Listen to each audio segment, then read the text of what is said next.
नमस्कार, मी Manisha. Bright foods and creation ह्या यूट्यूब चॅनलवर आपले खूप खूप मनापासून स्वागत आहे. आज आपण बनवणार आहोत दालचा आणि त्यासोबत जो राईस असतो तो राईस सुद्धा आज आपण तयार करणार आहोत. दालचा हा दोन पद्धतीने केला जातो. एक म्हणजे नॉनव्हेज दालचा आणि दुसरा म्हणजे व्हेज दालचा.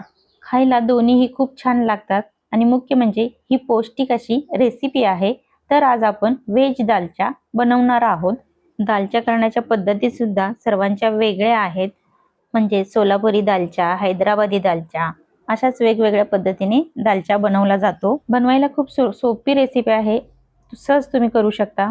पण त्याआधी तुम्ही जर चॅनलवर नवीन असाल तर प्लीज चॅनलला सबस्क्राईब करा आणि व्हिडिओला लाईक करा. चला तर मग आपण रेसिपीला सुरुवात करूया. सुरुवातीला येथे मी एक भोपळा घेतलेला आहे. याच्या आता आपण साल काढून घेऊयात. साल काढून घेतल्यामुळे हा पटकन शिजतो आणि याची सालही पटकन निघते. पहा, सर्व साल काढून झालेले आहे. याच्या आता आपण दोन्ही कडा कट करून घेऊयात आणि याचे छोटे छोटे असे तुकडे करून याला बारीक असे कट करून घेऊयात. लहान मुले भोपळ्याची भाजी खात नाहीत, तर आपण दालच्यामध्ये भोपळा घातला तर त्यांच्या लक्षातही येणार नाही की यामध्ये भोपळ्याचा वापर केलेला आहे. ही रेसिपी बनवायला खूप सोपी आहे. तुम्ही आठवड्यातून एकदा सहज करू शकता. हा आपला भोपळा कट करून झालेला आहे. आता आपण कुकर लावून घेऊयात. त्यासाठी येथे मी 1 वाटी मसूर डाळ घेतलेली आहे आणि अर्धी वाटी मूग डाळ घेतलेली आहे. आता ह्या डाळी पाणी घालून स्वच्छ धुवून घेऊयात. तुम्ही सर्व डाळी सुद्धा समप्रमाणात घेऊ शकता. म्हणजे याच्यामध्ये चणा डाळ आणि तूर डाळ याचाही वापर तुम्ही करू शकता. आता या कट केलेला भोपळा या डाळीमध्ये घालूयात आणि एक बारीक असा कट केलेला टोमॅटो सुद्धा घालूयात आणि पाणी घालून हे आपण कुकर बंद करून घेऊयात आणि कुकरच्या 3 शिट्ट्या करून घेऊयात. कुकरच्या शिट्ट्या होईपर्यंत इथे आपण थोडीशी चिंच आणि गूळ पाणी घालून भिजत ठेवणार आहोत. थोडीशी चिंच आणि 2 चमचे गूळ मिक्स करून पाणी घालूयात. हे 10 मिनिटं भिजत ठेवूयात. डाळ शिजेपर्यंत आपण तोपर्यंत राईस तयार करून घेऊयात. त्यासाठी 2 वाटी कोलम तांदूळ घेतलेला आहे. हा तांदूळ आपण स्वच्छ धुवून घेऊयात. तांदूळ तुम्ही तुमच्या आवडीनुसार कोणताही घेऊ शकता. आता गॅसवरती कुकर ठेवून त्यामध्ये 2 चमचे तेल गरम करून घेऊयात. तेल छान असे गरम झाले की यामध्ये खडा मसाला घालूयात.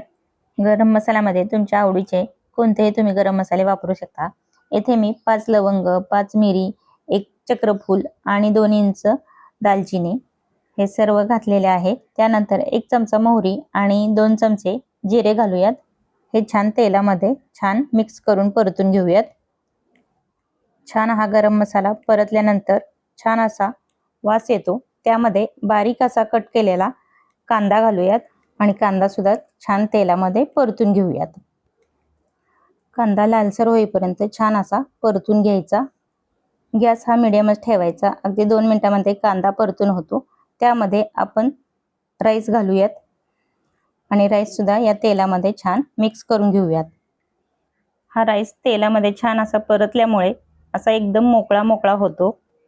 हा राईस आपण कुकरमध्ये शिजवत आहे, त्यामुळे आपण जेवढं तांदूळ घेतले होते त्याच्या डबल पाणी घेणार आहोत. म्हणजे आपण 2 वाटी तांदूळ घेतले होते तर 4 वाटी पाणी घालणार आहोत आणि वरून थोडासा लिंबू पिळायचा आणि चवीनुसार मीठ घालायचे आणि हे सर्व मिक्स करून घ्यायचे आणि वरून थोडीशी बारीक कट केलेली कोथिंबीर सुद्धा घालूयात. ही कोथिंबीर सुद्धा छान मिक्स करून घ्यायची आणि कुकरचे झाकण बंद करून घ्यायचे आणि याच्या 2 शिट्ट्या करून घ्यायच्या. तोपर्यंत आपली डाळ शिजलेली आहे. डाळीचं कुकर थंड झालेलं आहे. आता आपण हा खोलून पाहूयात. पहा, मऊ अशी सर्व डाळ शिजलेली आहे. आपल्याला मॅश करायची सुद्धा गरज नाही. एकदम मऊ अशी डाळ शिजलेली आहे.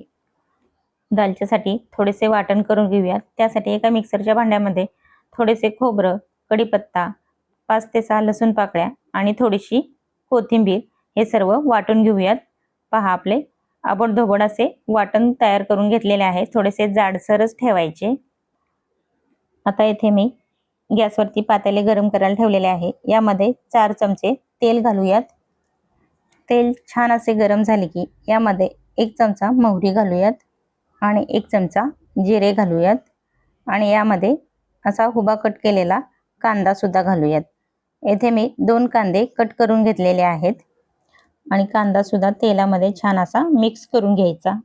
कांद्याला लालसर रंग येईपर्यंत छान कांदा परतून घ्यायचा। त्यामध्ये घालूयात थोडासा कढीपत्ता। कांदा परतण्यासाठी 2 ते 3 मिनिटे लागतात। गॅस हा मीडियमच ठेवायचा। पहा कांदा असा छान असा लालसर रंग येईपर्यंत परतून झालेला आहे। आता आपण जे वाटण तयार करून घेतले होते ते सुद्धा घालूयात आणि कांद्यासोबत तेलामध्ये छान मिक्स करून घेऊयात। त्यानंतर 1 चमचा हळद घालूयात। त्यानंतर यामध्ये 1.5 चमचा लाल तिखट घालूयात। तिखट तुमच्या आवडीनुसार कमी जास्त करू शकता। हे तिखट सुद्धा तेलामध्ये छान मिक्स करून घ्यायचे। त्यानंतर 1 ते 1.5 चमचा सांबर मसाला घालूयात आणि तो सुद्धा तेलामध्ये मिक्स करून घ्यायचा। याच्याने टेस्ट खूप छान येते। हे सर्व छान असे परतून घेतले की यामध्ये आपण शिजवून घेतलेली डाळ घालूयात। पहा डाळ एकदम मऊ अशी शिजवून घेतल्यामुळे यामध्ये भोपळा घातला आहे हे मुलांना लक्षातही येणार नाही। डाळीसोबत भोपळा सुद्धा खूप मऊ असा शिजला जातो। आता यामध्ये चवीनुसार मीठ घालून घेऊयात आणि मीठ सुद्धा यामध्ये छान मिक्स करून घ्यायचे आणि याला उकळी येऊ द्यायची। याला उकळी येत असताना आपण जे चिंच आणि गूळ भिजत ठेवले होते ते यातील चिंच बाजूला काढून यातील सर्व पाणी आपण या दालच्यामध्ये घालणार आहोत। याच्यामध्ये चिंच गूळ घातल्यामुळे याला आंबट तिखट गोड अशी टेस्ट येते। त्यामुळे मस्त असा दालचा अगदी सहज तयार होतो आणि खायला सुद्धा खूप पौष्टिक आहे। पहा आपल्या दालच्याला उकळी आलेली आहे। आता आपण गॅस बंद करूयात आणि यावर थोडीशी बारीक कट केलेली कोथिंबीर सुद्धा घालूयात। आपण ज्या कुकरमध्ये राईस लावला होता तो कुकर सुद्धा आपण खोलूयात। पहा अगदी मोकळा असा आपला राईस तयार झालेला आहे। यावर आता आपण थोडासा खाण्याचा कलर घालूयात म्हणजे आपला राईस अगदी हॉटेलमध्ये मिळतो अगदी तसाच दिसेल आणि वरून थोडीशी बारीक कट केलेली कोथिंबीर सुद्धा घालूयात। आता आपण एका ताटामध्ये राईस आणि दालचा दोन्हीही घेऊयात। पहा एकदम मोकळा असा आपला राईस तयार झालेला आहे। यावर आता आपण वरून थोडीशी कोथिंबीर सुद्धा घालूयात। अगदी बाहेर मिळतो तसा दालचा राईस आपण घरच्या घरी सहज तयार करू शकतो आणि पौष्टिक अशी रेसिपी आहे। सहज तुम्ही करू शकता। संध्याकाळच्या जेवणामध्ये करायला अगदी खूप सोपी अशी डिश आहे। आजची ही रेसिपी कशी वाटली नक्की कमेंट करून सांगायला विसरू नका। व्हिडिओ आवडला असेल तर व्हिडिओला लाईक करा आणि चॅनलला सबस्क्राईब करा। तर पुन्हा भेटूयात अशाच नवनवीन चमचमीत आणि झणझणीत चटपटीत रेसिपी सोबत। तोपर्यंत बाय बाय।